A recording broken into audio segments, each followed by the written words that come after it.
Selamat datang ke Just Duit. Saya Sak, host you all, di mana kita akan bincang tentang siapa yang better at handling duit.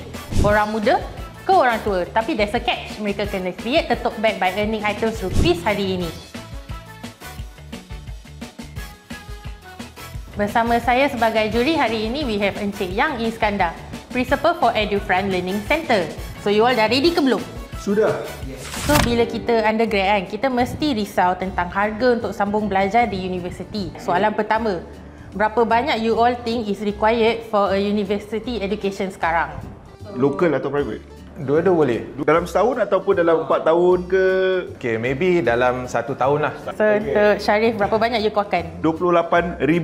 Sebab dunia ni dah mahal lah. Saya rasa based on saya punya pengalaman, dia tergantung pada course yang saya pilih. Haikal, berapa banyak? Saya letak 16,000 je.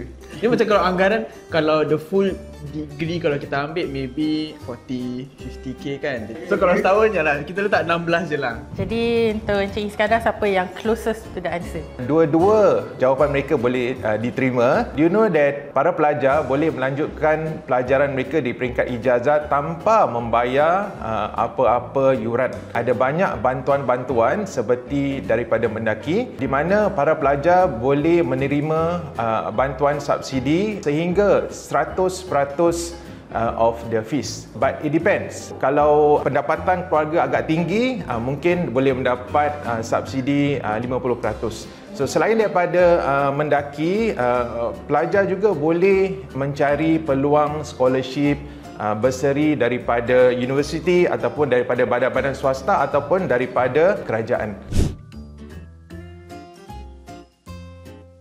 So buat Encik Iskandar, rasa-rasa kenapa tak ada orang rasa yang private uni ni macam recognize ke tak? Pertama kali, universiti awam di Singapura seperti NUS, NTU, SMU adalah antara universiti terulung di Asia dan di dunia. So naturally, para majikan akan prioritize pelajar yang dapat ijazah daripada universiti-universiti seperti NUS, NTU, SMU dan sebagainya.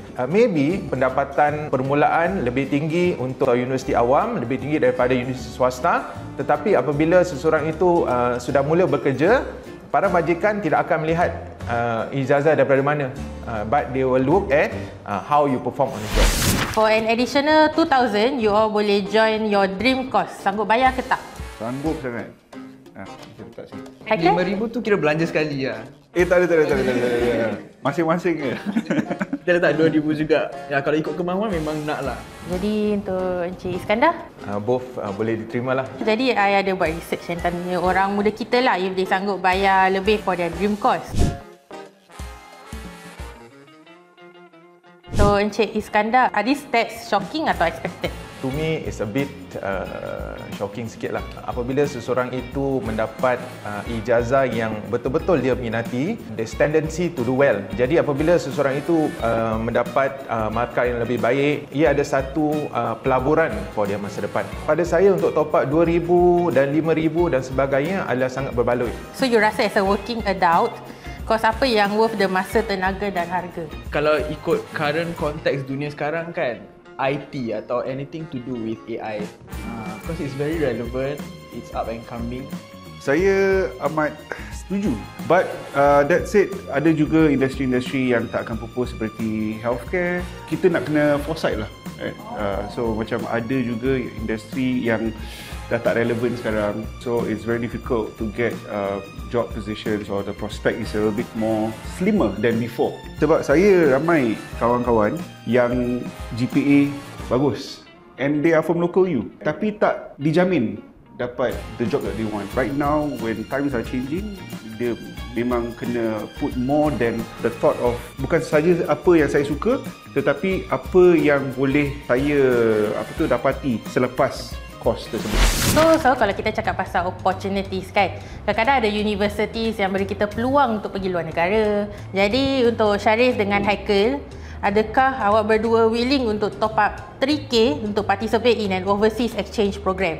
Kita akan keluarkan exchange is good. It's an opportunity that saya tak pernah rasa so far. Saya rasa ini peluang yang kita tak dapat harian. Tengok pada 3,000, okey, berbaloi sebab bukan sahaja kita dapat travel, tetapi kita dapat pengalaman macam mana environment ataupun suasana bila kita belajar di luar negara. Apabila seseorang pelajar yang belajar di universiti tempatan dapat peluang exchange program, this is a very golden opportunity for them to take it up.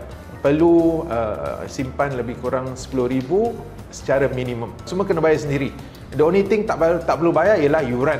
Tidak semua pelajar akan dapat diterima untuk pergi ke luar negeri. From what I know, if you are from the local university, perlu mendapat GPA yang agak tinggi kerana tempatnya very competitive.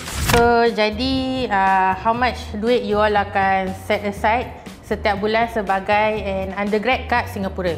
Okey, saya akan ketepikan $1,000. Kenapa, mengapa? Saya rasa okey sebab nak incur kos transport. Kadang-kadang kalau bangun lambat, memang ada lecture, nak kena naik Grab, tak murah. Then after that, makan pun bolehlah kita, kadang-kadang kita bekal, kadang-kadang kita kos-kos material dan juga yalah some spare cash lah for emergency ke apa ke. Kita actually nak letak 1,500 je actually. 2,000 terpaksa 2,000 lah, kita same sentiment sama belanja orang juga. Oh, belanja orang. Murah. Kita nak include makan, transport. Makan je kalau depends on kita punya where kita punya. Kita makan restoran. Depends on where kita punya campus located. Kalau contoh kita study dekat in the center of Singapore, then food is going to be very expensive dekat situ kan. Kalau kita hari-hari kalau kita nak bawa bekal boleh, tapi kita kena factor the time, kita nak bawa homework bila balik rumah, lepas tu nak kena masak untuk besok. I mean sure can is can lah, but untuk saya split sedikit lah. Pada saya yang paling dekat sekali, paling tepat ialah Sharif. Kalau seorang pelajar, saya pelajar undergrad, mendapat $1,000 dan $1,500 adalah satu luxury. Lebih kurang yang paling realistik saya agak $500 sudah mencukupi. Okay, kalau transport, pelajar undergrad generally akan naik bas dan MRT. Tidak perlu Grab. Grab is a luxury. Kalau dah kerja boleh naik Grab lah. For meals, pagi makan di rumah dan malam balik makan di rumah juga. Mungkin one meal a day. One meal di universiti tak begitu mahal. So lebih kurang $5, $6. So saya fikir $15 satu hari ataupun lebih kurang $500 setiap bulan is enough lah for the student. Bagaimana both of you plan untuk bayar segala pembayaran universiti?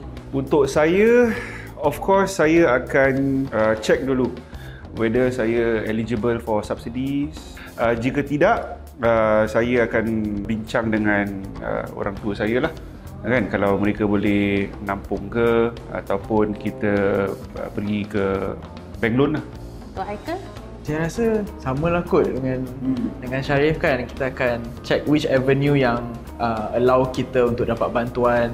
Pada saya kalau nak minta ibu bapa sponsor tu malu sikit lah. Kalau nak kita sendiri yang bayar. Otherwise kita ambil loan je lah. But loan will be the very last thing yang saya akan fikirkan. So, I also did a survey about this lah. Bagaimana orang muda kita plan untuk bayar their uni tuition fees.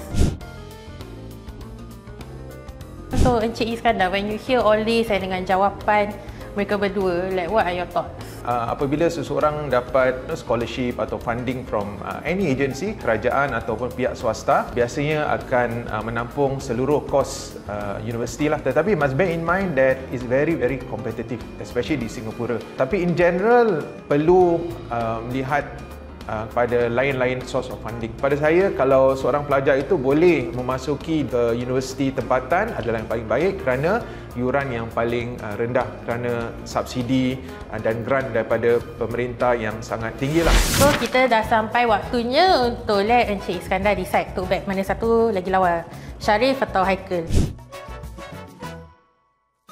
Dua-dua ada their own strength, right?